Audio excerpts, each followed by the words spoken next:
right. We can talk about anything you like. Just listen. Take a walk right over to my kitchen. What you wanna do? Come mix it up with the stew. So tell me what you wanna do. Come mix it up with the stew. Yeah, come mix it up with the stew. And welcome back. We are here on the stew, guys. It is a marvelous, marvelous Wednesday, and we're going to get right into it because there's so much going on in the Bahamas. Now, Les. Yeah.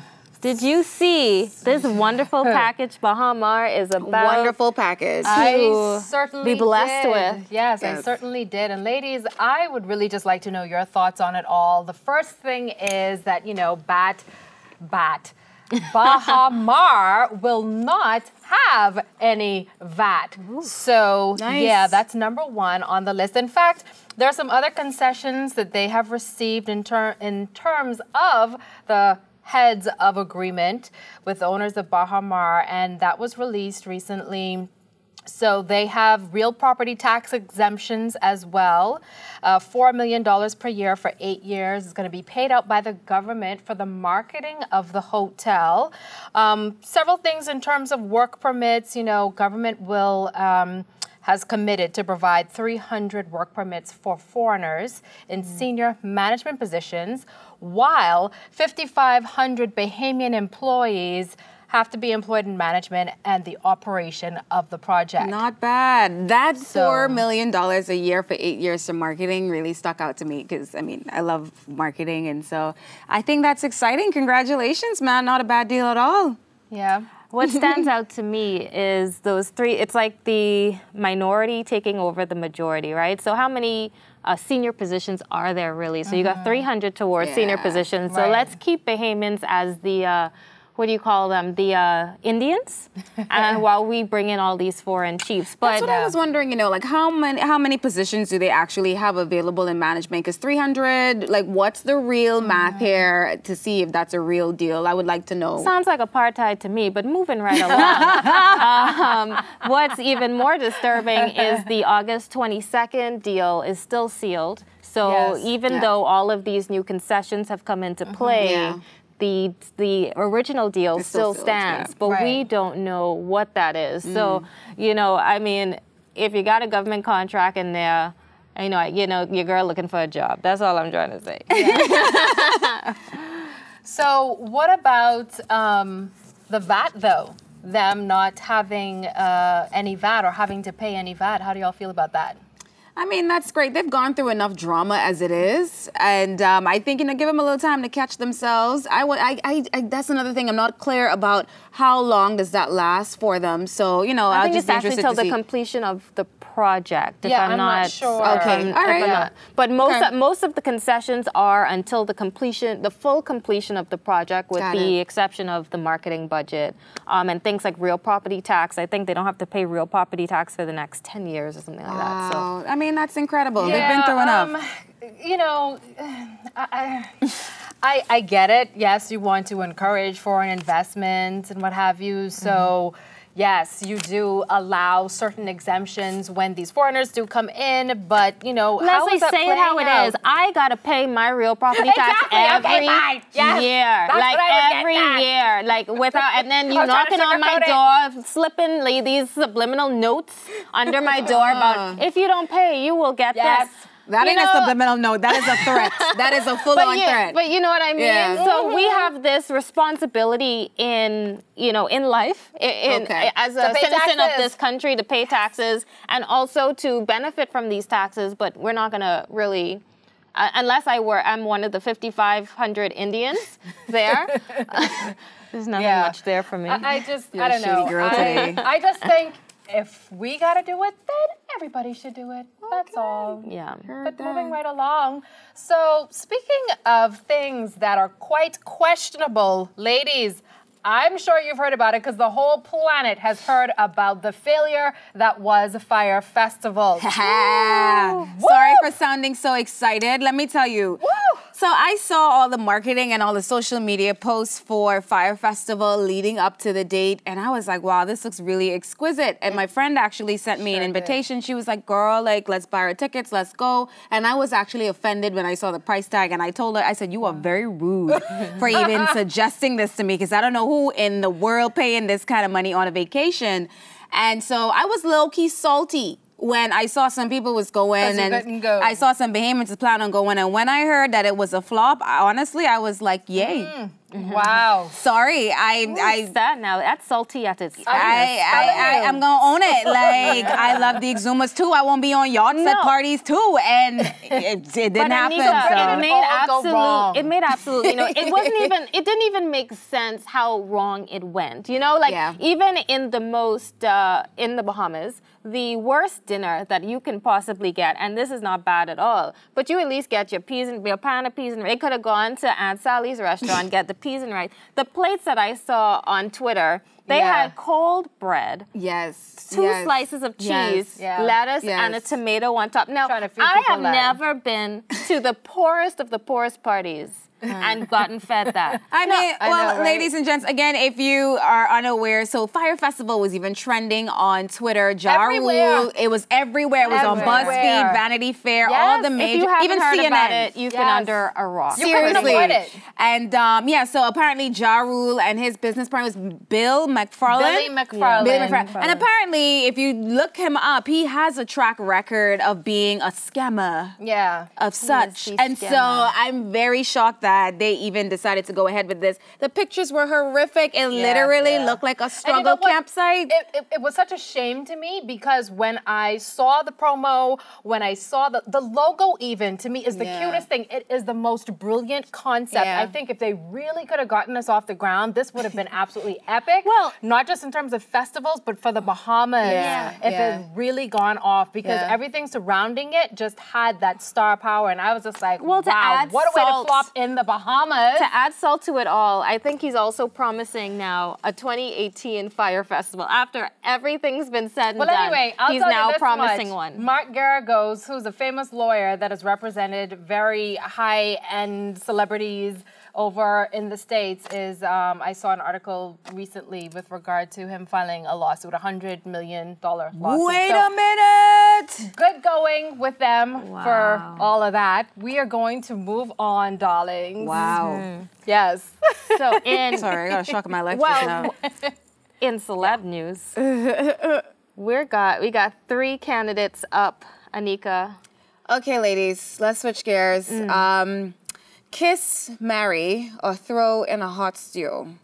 Your options are Chris Brown, Lil Wayne, and I'm going to mix things up here, Wiz Khalifa. Now, when you say throw in a hot stew... Just kill him. Kill him. That's like choosing the horseman of the apocalypse. Really, girl? I would marry Chris Brown in a heartbeat. No. Why would you even say... Absolutely not. Wow. He would definitely get a kiss, but I'm risking my life. Why would you say that? You're risking it. Okay, let me say who my pick is, and then you go, because we need to dive into it. Okay, I will marry Chris Brown, because he could dance so good, and he's so sexy. I would kiss Wiz Khalifa. And I would definitely throw Lil Wayne in a hot stew, because he is mad. I don't even think Lil Wayne speak English no more. I just really confused about that. Never spoke English. Never, hey. Never. Okay. What about you, Janae? Okay. And do not disrespect my husband. My God. No, I would definitely kiss. I would definitely kiss, but no. I can't risk my life for him. But Lil Wayne, I will marry Lil Wayne. That's my pick. And that's my final answer. You are a very strange person. No, I think he's the most adorable thing. He's it doesn't matter if he doesn't speak English. He does. And that's a mole rat. And that's so. And I would put him in a cage, and I would marry him, and I'd keep him in a cage. Well, let me tell y'all, as far as Kiss, Marry, Kill, well, Chris Brown, he just needs to dance for me. I don't trust him. I don't trust his crazy. But he could be either my baby daddy or my sugar daddy. Either one, I'm happy with. Lil Wayne, I gotta say, he's had some pies in his lifetime, so he might be doing just a little something right. I'll have to marry him. Are you serious? Where do I live? Do I live in Narnia? You're gonna marry Lil Wayne? No, you gotta get the track record. You gotta look at the track record. Yeah. What track record? Please put me in. But here's the thing. Here's the thing. Chris Brown? Y'all, let me tell you why it's gonna work between Lil Wayne and I, right? Because I'm gonna segue into this next topic of ours. To have a long distance relationship or not, we're gonna be married, but we're gonna be doing it long distance, and that's why it's gonna work, boo boo. Hey, okay. I don't have to see him too much. There's method to this madness. Clearly there is. All right, so your take on long distance relationships. Ooh, boy, let me tell you, in my adult life now, I can't do it no more. I've done it twice before, never again. Not in my adult life. I would say if you are in a long distance relationship though, and you feel like you're with somebody that you love and you want to marry and it's gonna work out, there are some things that you can do to help strengthen the relationship. We were checking out a few articles. BuzzFeed had this really great article about making sure that the connection is still there and it's still fiery. Constant communication, checking in on that person, filling them in on all the details of your day or the most important details of your day. Well, I'm actually going to tell you that I was in a long distance relationship for. I just need to count it out because I can't remember anymore. So, when did that start? Doesn't sound that involved, Janae. Yeah. At least 7 years. No. Oh wow. With my husband. We were in a long distance relationship for a very, very long time. Oh, so that turned into marriage. So that's great. Yeah, it turned into something, but that was the worst thing I have ever experienced. Seriously? And I will never recommend it to anybody. And she's married, and I agree. Like, Ladies, don't. though, does it matter the amount of time that you're separated? Like, are you talking about, say, a work contract where the person is in another country for a couple of years? Is this something where one of you was off in school for like a 4-year period? What are we talking about here? Are we talking about a summer break? I don't think distance, I feel like distance is good because it gives you an opportunity to miss somebody. Yeah.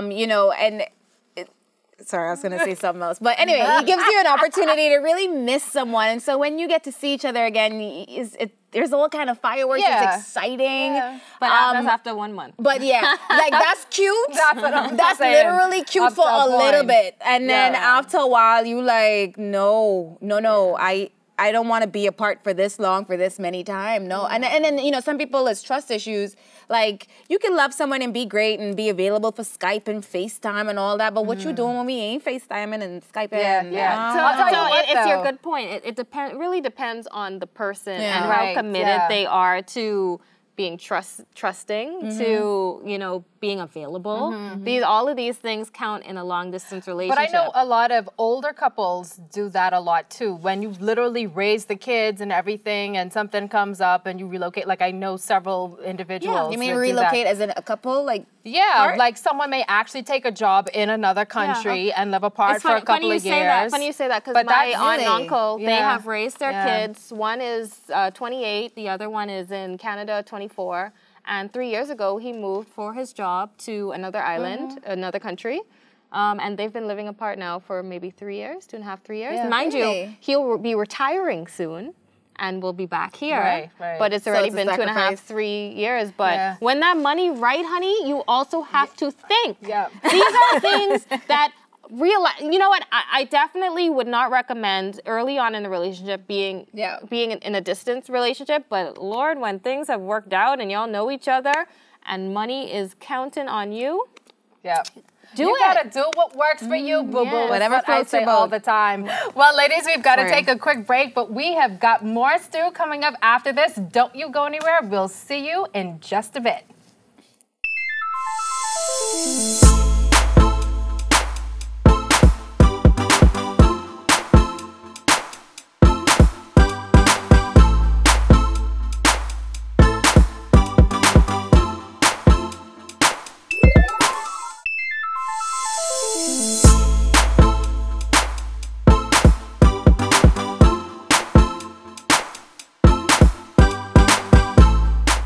Hey guys, welcome back to The Stew. If you've been watching, you know I love me a good old style minute. And if you've been on social media, you would know that the Met Gala happened just a few days ago, and we saw a lot of amazing fashion finds on the red carpet. Ladies, I know we've seen, a whole lot of dresses, and I actually only have two favorites. Kim Kardashian with that very simplistic, angelic look. I love this whole new kind of like laid back, demure thing she's got going on. Love the look. And Rihanna, of course, because I mean... She's Rihanna. She's Rihanna, and you can't talk smack about Rihanna, and she did that. And I love that it was the right amount of unique, the right amount of power and color and drama. Go girl. Her face was amazing. I think she stole the show again. Yeah, like she killed, and I like that she's always willing to go there unapologetically and just own the red carpet. So yes, girl, you did that thing. There were some questionable outfits at the same time, however. Like, I'm not quite sure where Katy Perry was coming from and what wanted to look like a bride of something. I would have said Frankenstein, but only the outfit was red. So, yeah. And she's my girl. I love Katy Perry, and I love, yes, that the Met Gala represents taking it to the next level, but it just didn't. Well, I liked Edge. Edge was all about what the red carpet was portraying for me. So you have Zoe Kravitz brought Edge, Rita Ora also did kind of the edgy. She did some not bald, but she did a blonde low cap, let's call it. Who else brought Edge? And Kendall Jenner. She brought nothing. She brought nothing but her long legs and a piece of cloth to cover her But it was nice, though. She and her sister, I thought. Yeah, when you work that hard for your body, I guess you should just be naked, right? Just wear pasties. Hey, I'm not saying. You know what? The minute my body get in shape, what are we in now? Summer 2017? I'm Kendall Jenner all over. And Kylie looked really nice. I like them both. I guess they took a page out of Kim's book because, yeah, she was very streamlined and simple. I love it. I love it. I love it. So if the summer body does not get together, we will all be on the couch doing Netflix and chill, right? Yes. We're not going to be outside naked. We're just going to be Netflix and chill. Man, I dare say, even when this body banging, I'm going to be at home watching Netflix, watching Dear White People for probably the 10th time. I am so in love. Please, guys, if you haven't watched it, please check it out. And also tell us what you're thinking on Facebook as well, on the Stew Daytime. What are you watching on Netflix? I'm currently watching Dear White People for the 3rd time. So good. There was a movie for it, and now there's a series. And the series, in my opinion, is far more memorable than the movie. Great acting, great production value. Nia Long, appears in 3 episodes, and them fellas, beautiful. Looking good. Looking good. And then what else have I? Greenleaf, although I couldn't get past episode 4 or 5 because the acting, it's just one of those black movies where it's you hate to watch it, and then every episode you ask yourself, am I really watching this? Am I really doing this with my life? But you're already so far in, you just figure, let me keep going. Yeah, you're kind of into it. Outside of Netflix, Insecure. So good. I can totally see this series winning a whole lot of awards this award season, much like chewing gum as well on Netflix. That is absolutely outrageously funny. I'm really happy, too, for Issa with Insecure, because I think last year was her first year doing it and putting it out there and getting the recognition, because she was nominated for a few things with the Emmys, and this is something that came from YouTube. It's all her writing, directing, producing, so good for her. Young black female doing her thing. We're so proud of her. So it sounds like it is definitely the season for Netflix and chill. So if you have not checked out any of those series, definitely check them out and let us know what you think. So after the break, we've got a special guest in studio you don't want to miss. We'll be right back.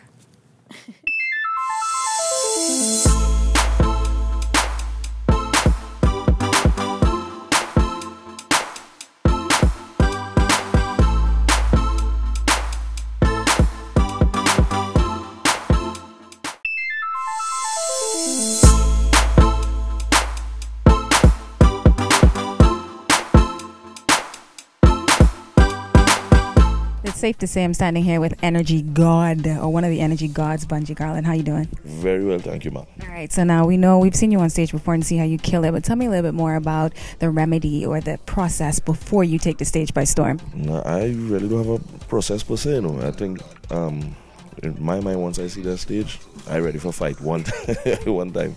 I just approach the stage as though the stage offended me. So I really want to go and just kick it down and prove a point. I really don't have a ritual per se or things like that.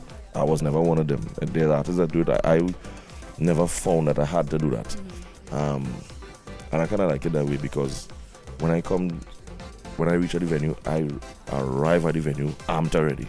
I just ready to go to the stage one time. This is the first time Busset is going to be performed in the Bahamas and the collaboration on stage. I'm outside of Trinidad. Outside of Trinidad. Now, what does that mean for you and Machel? It means that the energies that we put in for this collaborative effort to take place is bearing fruit.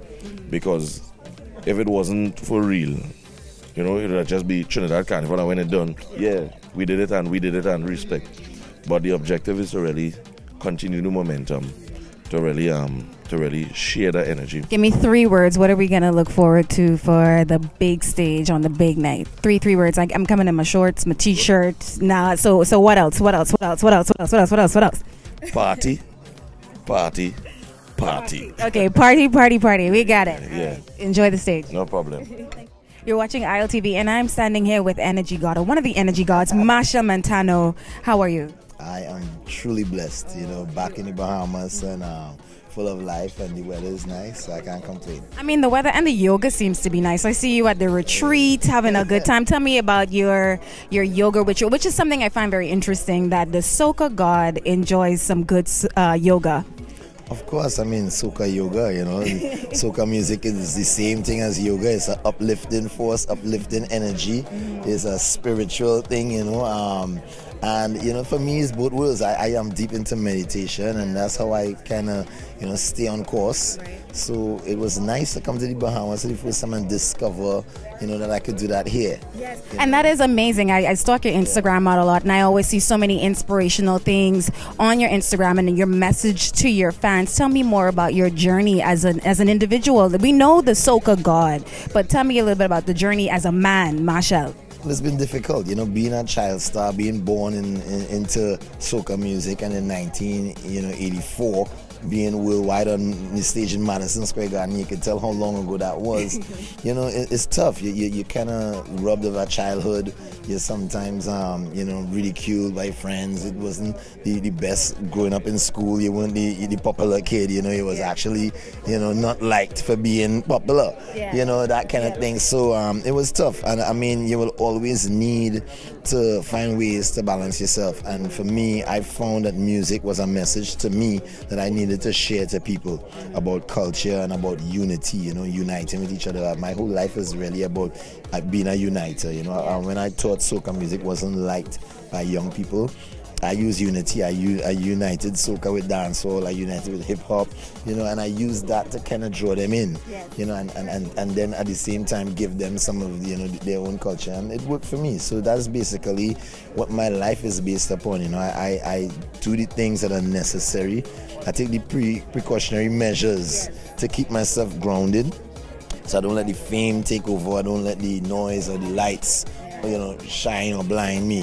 I try to really stay alert and listen to young people and see, what I could share. So you and Bunji got Bushead, and the people are again going crazy because this is the first time you're performing it outside of Trinidad, and you're going to perform it on the big stage for Bahamas Junkanoo Carnival. What can everybody attending that concert, what can they look forward to from the two of you on stage? I mean, give me all the words, how we need to prepare, how we need to fix ourselves, how we need to, I mean, first of all, you're coming to a Machel and Bunji concert, you need to dress light. Don't try to be too fancy. It can look nice, but it's really about function. Yes. You want to be loose. You don't want to be too tight and too cramped up in your shoes, and you want to dress light. I mean, the thing about soca is you're not there to impress anybody. You're really there to exercise your spirit and have a good time. So, I think when you come to that night, Bunji and I will be firing on all pistons. There's energy, flags in the air. And when we come to the bus, it's about a groove and an energy to feel it. All right, well, we enjoyed you the last time for sure. We cannot wait to see you this time around. Thank you so much again for visiting our shores and for pumping all your energy and vibes. We can't wait to see you. Thank you for having me.